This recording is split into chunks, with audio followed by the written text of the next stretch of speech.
Oh, eto mga kababayan, may panawagan na naman itong si Puganteng Harry Roque mga kababayan ha. At talagang makikita po natin na walang puso itong taong ito no. Kumbaga parang sa kabila po ng lahat-lahat na nangyari ho, no, na dilubyo, kalamidad at ito pa nga meron na naman pong papasok na bagyo mga kababayan.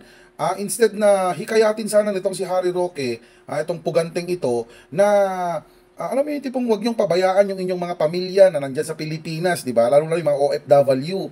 Kasi syempre, kailangan po nila sa ngayon yung inyong mga remittances, yung inyong mga padala. Di ba? Kasi mga kababayan, talagang marami po ang nasalanta, no, ng bagyo, especially po diyan sa may Cebu.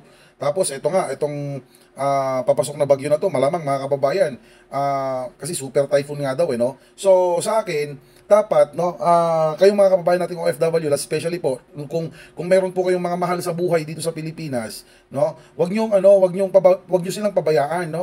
Kung meron kayo, sige, tulungan niyo sila, padalhan niyo po sila, no, ganun. Pero itong si Harry Roque, makikita po natin dito sa kanyang panawagan na wala pong puso, wala pong awa, wala pong pakialam si Harry Roque.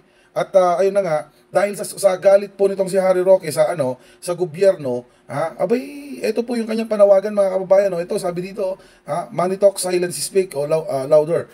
22 hanggang 30 November, zero remittance, 100% message. Zero remittance mga kababayan, 22 hanggang 30. Ilang ano po yan, ilang araw po yan. Ano yan, Harry Roque? Yung mga kababayan nating OFW na nandyan sa ibang bansa na nagtatrabaho, papaktayin nila yung mga mahal nila sa buhay dito sa Pilipinas. Ano ba namang klase naman yan? Alam ko na Duterte ka, Duterte minions ka, or Duterte supporters ka, pero etong pagkakataon na ito ngayon mga kababayan na marami nga pong dilubyo, marami nga pong nangyayaring hindi maganda sa Pilipinas, dapat nga po nagkakaisa ho tayo, di ba? Pero wala ganyan ba? Ganyan ba itong mga Duterte minions na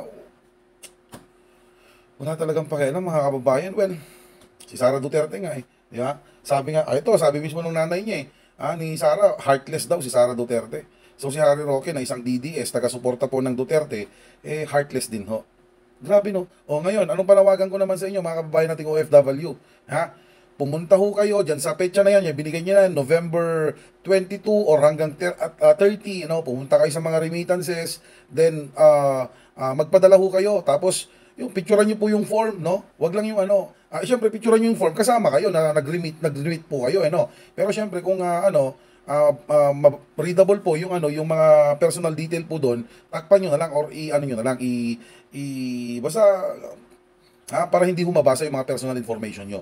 Ganun pumunta kayo sa mga remittances, magpicture kayo doon na nagpadala kayo sa Pilipinas, okay? Tapos i-post nyo sa inyong mga social media page, okay? Para kahit paano masupalpal ho itong si Harry Roque, kasi feeling pa rin itong si Harry Roque.